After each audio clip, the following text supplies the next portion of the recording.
में दिया तो 16,108 होते मेरी गरीबी दूर हो जाएगी।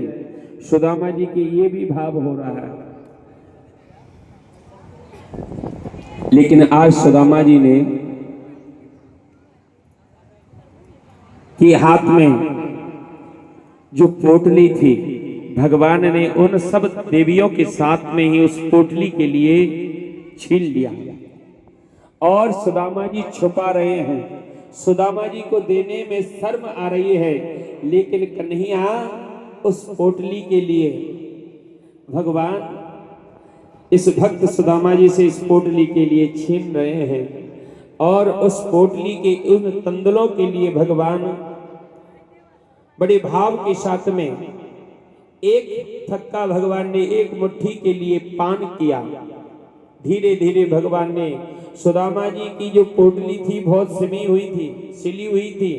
भगवान ने उस पोटली की गांठ को खोल करके और भगवान जैसे ही एक थक्का के लिए भगवान ने पान किया।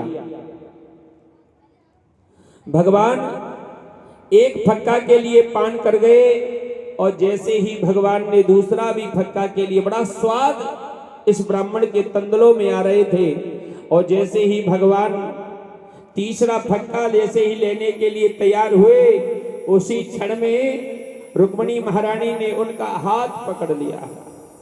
जैसे ही हाथ पकड़ा तो भगवान कहने लगे, अरे देवी, आज मेरे रस में विष घोल दिया। भगवान कहते हैं कि विप्र प्रसादात् धरणी धरोहं, विप्र प्रसादात् कमलावरोहं, विप्र प्रसादात् अजितो जितोहं, विप्र प्रसादात् मम राम राम, विप्र प्रसादात् मम कृष्ण कृष्ण।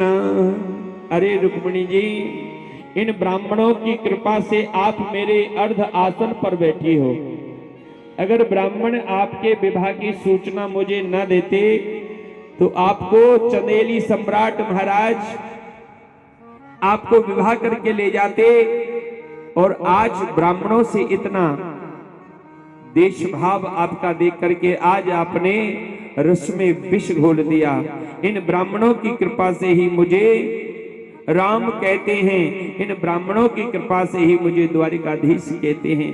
भगवान बार बार में कहने लगे हैं, आज ब्राह्मण के लिए अपने कक्ष में जाकर के आज बचपन की बातें कर रहे हैं, अपने बचपन की बातें कर रहे हैं। भगवान कक्ष में लेकर के अपने बचपन की बातें जब प्रारंभ हुई तो सुशीला देवी